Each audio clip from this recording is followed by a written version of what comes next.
নবীজি সাল্লাল্লাহু আলাইহি সাল্লাম হযরত আবু বকরের নাম সিদ্দিক বললেন। আবু বকর সিদ্দিক মানে সত্যবাদী। আল্লাহর হাবিব বললেন আমার পরে যদি নবুয়তের দরজা খোলা থাকতো আল্লাহ হযরত উমরকে নবুয়ত দান করতেন। তাহলে জিনাকে আল্লাহ নবুয়ত দান করার মতো নবীজি সার্টিফিকেট দিয়েছেন যে নবুয়তের দরজা খোলা থাকলে আল্লাহ উমরকে নবুয়ত দান করতেন। তিনি হাফিজে কোরআন হলো না নবীজিকে দেখার পরে। তুমি কি কথা বলছো? মায়ের পেট থেকে জিজ্ঞেস করুন কে দেখেছেন না। আমাদের দেশেতে এমনও মাজার আছে বলছে গরম ভাত বেরোয়। গরম ভাত জানে? 1 বছর পরে বলছে 2 বছর পরে মাজার থেকে গরম ভাত বেরোয়। যে বলছে তাকে জিজ্ঞেস করো দেখেছিস? বললে না আমি দেখিনি, শুনেছি।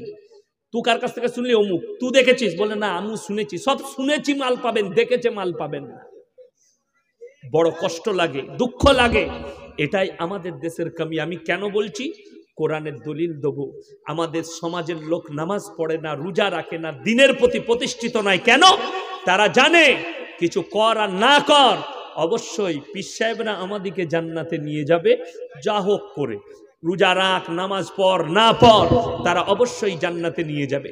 আমার ভাইয়েরা, আমার মায়েরা, বোনেরা, যারা মনে মনে ভাবছেন নামাজ পড়ি বা না পড়ি, রোজা রাখি বা না রাখি, আল্লাহকে ডাকি বা না ডাকি, অবশ্যই এই মৌলবীরা, এই পীররাই আমাদিকে জান্নাতে নিয়ে যাবে।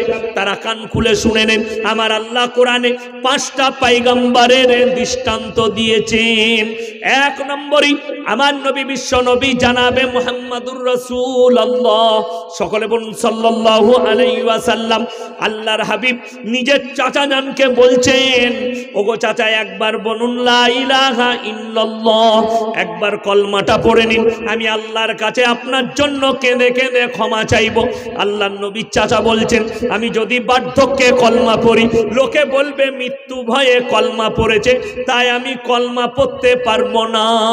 আমার আল্লাহ পাঠালেন ইন্নাকা লা তাহদি মান আহবাবতা ওয়ালাকিন্নাল্লাহা ইয়াহদি মান ইয়াশা। হে আমার বিশ্ব নবী, পৃথিবীর মানুষকে বলে দাও, পৃথিবীর মানুষকে শুনিয়ে দাও, হিদায়েতের মালিক হচ্ছেন সকলে। একবার জোরে বলুন, আরো জোরে বলুন। হিদায়েতের দপ্তরটা আমার হাতে। তুমি যত বলবে বলে নাও, আমার ইচ্ছা নেই তোমার চাচা কালমা পড়তে পারবে না। আমার ভাইয়েরা, আমার মায়েরা, বোনেরা, যে নবী নিজের চাচাকে কলমা পড়াতে পারেননি, আমাদের মতো ফুটো মৌলবীরা তোমাকে বিনা নামাজে, বিনা দিনদারিতে কেমন করে জান্নাতে নিয়ে যাবে? 1 নম্বরই চলে গেলেন আমার নবী, বিশ্ব নবী। 2 নম্বর তিনি হচ্ছেন হযরতে ইব্রাহিম খলিলুল্লাহ। কিয়ামতের দিনে আল্লাহকে বলবেন, ওগো আল্লাহ, আজকে আমি আমার আব্বা জানের জন্য আপনার কাছে একটুকু আবেদন নিবেদন করছি। আল্লাহ বলবেন, হে আমার ইব্রাহিম, তুমি 2টো পায়ের মধ্যখানে লক্ষ্য করো। ইব্রাহিম নবীর বাপ বীর্য আকারে রক্ততে লুটোপুটি খাবে। তুমি স্মরণ করো যেদিনে তোমাকে আগুনেতে নিক্ষেপ করা হয়েছে। আমার আল্লাহ রাব্বুল আলামিন কোরআনে নবীজিকে বললেন, ওয়াজকুর ফিল কিতাবি ইব্রাহিম ইন্নাহু কানা সিদ্দিকান নাবিয়্যা। হে আমার বিশ্ব নবী, ইব্রাহিম হচ্ছে আমার একজন সত্যবাদী নবী। তার কথা মানুষের কাছে প্রচার করুন। তার সঙ্গে কি ঘটনা ঘটেছে? তিনি তিনার আব্বা জানকে দাওয়াত দিচ্ছেন। ইসকাল আলিয়াবিহি ইয়া আবাতি লিমা তাবুদু মা লা ইয়াসমাউ ওয়া লা ইউবসিরু ওয়া লা ইউগনি আনকা শাইয়্যা। হে আমার আব্বা জান, আপনি কাদের উপাসনা করছেন? যারা হাত পা নাড়তে পারে না, কথা বলতে পারে না, যাদের নিজস্ব কোনো ক্ষমতা নেই। আপনি শয়তানের রাস্তা ছাড়ুন আর একমাত্রই আমাকে, আমার আল্লাহকে বিশ্বাস করুন, আমার প্রতি ঈমান আনুন। সঙ্গে সঙ্গে ইব্রাহিম নবীর বাপ বলছে, हमारे माबूदों के बारे में और एक मर्तबा कहा तो तुमको पत्थर से मर्डर कर दिया जाएगा। তুমি যদি আর একবার বলো। এই আয়াতটা আল্লাহ অবতীর্ণ করেছেন পৃথিবীর মানুষ যাতে কেউ আল্লাহর সঙ্গে শরীক না করে। আমার ভাই, একবার ভুলবশত ব্যভিচার করে ফেলেছেন, একবার চুরি করে ফেলেছেন, একবার গীবত করে ফেলেছেন, ক্ষমা চাইলে আমার আল্লাহ ক্ষমা করে দিবেন। কিন্তু কেউ যদি জেনে বুঝে জিদ করে শিরক করে, আমার আল্লাহ সেই পাপ ক্ষমা করবেন না। শিরকের গুনাহ আমার আল্লাহর আসনে কেউ কি বসাবে, এটা আমার আল্লাহ কখনো মেনে নিবে না। আমাদের দেশের লোক আবেগে ইসলাম করে, আবেগে, হোসে লয়, জোশে করে দেয়। ওই জন্য আপনাদেরকে বুঝিয়ে দিই, আল্লাহকে সবাই ভালোবাসবো, সকলে জোরে বলুন ইনশাআল্লাহ। নবীর প্রতি মহাব্বত নিয়ে আসবো, সকলে জোরে বলুন ইনশাআল্লাহ। একবার বলুন তো সাল্লাল্লাহু আলাইহি ওয়াসাল্লাম। ওগো আল্লাহ, তুমি রসুলের ওপরে রহমত বর্ষিত করো। এই দরুদের মানেটা এই। আমার ভাই আল্লাহর হাবিব সাল্লাল্লাহু আলাইহি সাল্লাম, তার উপরে দরুদ পাঠ করছি, নবীজির প্রতি মহব্বত, ভালোবাসাটা বুঝিয়ে দিই। আমাদের সমাজের লোক ভালোবাসা বুঝে না। ভালোবাসা বুঝলে, আওয়াজটা একটু এত হচ্ছে কেন, ইকো হচ্ছে কেন এতটা, একটু কম করুন আওয়াজটা। মাইকম্যান কই? আমার ভাই খুব ভালো করে বুঝবে, ইসলামে এত সুন্দর, ইসলাম আবেগে চলে না। ইসলাম আবেগপূর্ণ জিনিস লয়। ইসলাম হাদিস কোরআন দলিল ভিত্তিক চলে। ইসলাম কারোর আবেগে নয়। আমরা মাকে ভালোবাসি না, বাসি না? সবাই বাসবেন, জোরে বলুন ইনশাআল্লাহ। মায়ের ভালোবাসা, মাকে সবাই ভালোবাসে। আমার মায়ের জন্য আমার জান কুরবান। আমার মায়ের বিরুদ্ধে কেউ কথা বললে আমি মেনে নেব না। আমার মায়ের জন্য এতটুকু কিছু বললে আমি মানতে পারবো না। কিন্তু শুনেন, কেউ যদি বলে এই মায়ের ভালোবাসা, কেউ যদি বউকে বলে, বউকে সবাই ভালোবাসবেন, জোরে বলুন ইনশাআল্লাহ। কেউ যদি নিজের বউকে বলে তোকে এত ভালোবাসি, এত ভালোবাসি, মা বলতে মন যাচ্ছে, বউ ঝাঁটা করে মারবে না? মারবে না। ভালোবেসে বউকে মা বলা যাবে? যাবে না। দুটোই ভালোবাসা, কিন্তু আসমান আর জমিনের পার্থক্য আছে। ওই রকম আল্লাহ এবং রসুলের দুটোই মহাব্বত, কিন্তু আসমান আর জমিনের পার্থক্য আছে। আল্লাহর জন্য রাজা বান্দাগি ইবাদত হবে আল্লাহর, আর আপনি যেটা করবেন আদর্শ চলাফেরা, আপনার উঠা বসা, খাওয়া দাওয়া সবকিছু নবীজির জীবন আদর্শ মোতাবিক হবে, মডেল হবে আপনি নবীজির, কিন্তু ইবাদত হবে আল্লাহর। আমার আল্লাহ পার্থক্য বুঝিয়েছেন। কোরআন খুলুন, কোরআনে আমার আল্লাহ নকল করলেন, শুনে নাও। আপনার এক পাশে পদ্মা, আমি নেটে দেখতে পেলাম, এইদিকে পদ্মা আছে না? নাই, সামনে পদ্মা, আর বসে আছেন গঙ্গার গায়ে, ঠিক কি না?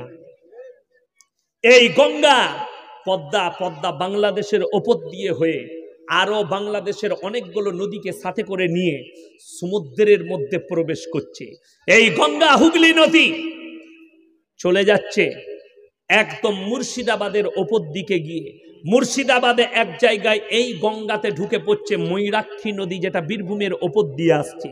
আরো একটু এগিয়ে গিয়ে বর্ধমানের কাটোয়ার কাছে এর মধ্যে প্রবেশ করছে অজয় নদী।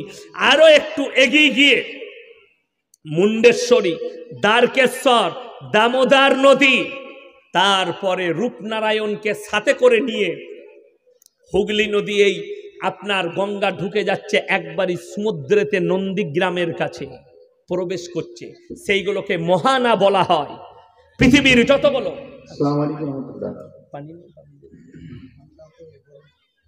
এখনো যারা খাবার খাননি, যদি খাবার খেতে চান তাহলে বিনামূল্যে খাবারটা খেতে পারেন। মাশাআল্লাহ। যারা খাবার খাননি বিনামূল্যে খাবার খেতে পারেন। যারা খাননি বাবু বিনামূল্যে খেয়ে আসুন। শুনেলেন, কেউ চলে যাবে না। আমার পরে আরো গুরুত্বপূর্ণ আলোচনা করার জন্য আমাদের বাংলাদেশের মেহমান আছে, তেনার ইজ্জত রক্ষার দায়িত্ব আমাদের। আমার ভাই, একটা কথা মাথায় রাখবেন, আপনারা সকলে একটা কথা মাথায় গেঁথে নিয়ে যান। আমার ভাই, আমার মা বোন, সকলকে অনুরোধ করে যাচ্ছি, আল্লাহ এবং রসুল এই যতগুলো সমুদ্র দেখতে পাচ্ছেন, আল্লাহ কোরআনে নিজের বড়াই করলেন, নিজের বড়ত্ব বর্ণনা করলেন, আর পৃথিবীর মানুষকে বললেন, শোনো, কুল্লাউ কানাল বাহরু মিদাদাল লিকালিমাতি রাব্বি লানাফিদাল বাহরু ক্বাবলা আন তানফাদা কালিমাতু রাব্বি ওয়ালাউ জিনা বিমিথলিহি মাদাদা। হে আমার বিশ্ব নবী, পৃথিবীর মানুষকে বলো, কুল্লাউ কানাল বাহরু মিদাদাল লিকালিমাতি রাব্বি, যতগুলো পৃথিবীতে সমুদ্র আছে সব পানিগুলো যদি আমি কালি করে দিই আর তোমরা যদি আমার প্রশংসা লিখতে শুরু করো, পৃথিবীর সমস্ত মানুষ, এখানে শুধু মুসলমানের কথা আল্লাহ বলেননি, পৃথিবীর যতগুলো মানুষ আছে, হিন্দু, মুসলিম, জৈন, বৌদ্ধ, খ্রিস্টান, ইহুদি, নাসারা, সবাই যদি আমার আল্লাহর প্রশংসা লিখতে শুরু করে, সমস্ত পানিগুলো শেষ হবে। আবার যদি আমি অতগুলোই পানি দান করি, আবার অতগুলো কালি করে দিই, সেগুলোও শেষ হবে, কিন্তু আমার আল্লাহর প্রশংসা লেখে শেষ করার ক্ষমতা পৃথিবীর মানুষের হবে না। জোরে বলুন সুবহানাল্লাহ। এটা হচ্ছে আমার আল্লাহর বড়াই। এর পরের আয়াতে আমার আল্লাহ বললেন, সূরা কাহাফের একদম শেষ আয়াত, আমার আল্লাহ রাব্বুল আলামিন এটা নবীজিকে বললেন, হে নবী আপনি বলুন, কুল ইন্নামা আনা বাশারুম মিসলুকুম ইউহা ইলাইয়া আন্নামা ইলাহুকুম ইলাহু ওয়াহিদ ফামান কানা ইয়ারজু লিকা রাব্বিহি ফালিয়ামাল আমালান সালিহান ওয়া লা ইউশরিক বিইবাদাতি রাব্বিহি আহাদা। হে আমার বিশ্ব নবী, তুমি পৃথিবীর মানুষকে বলে দাও, পৃথিবীর মানুষকে বলে দাও, আমি তোমাদের মতোই একজন মানুষ, আমার কাছে আল্লাহ ওহী পাঠাই, তোমাদের কাছে পাঠাই না। তোমরা যে আল্লাহ আমাকে বিশেষ মর্তবা দিয়েছেন, তোমাদিকে দেয়নি। তোমরা যে আল্লাহর ইবাদত করো, আমিও সে আল্লাহর ইবাদত করি। তোমরাই আল্লাহর সঙ্গে কেউ কি শরীক করো না। আল্লাহর আসনে পৃথিবীর কেউকে বসিও না।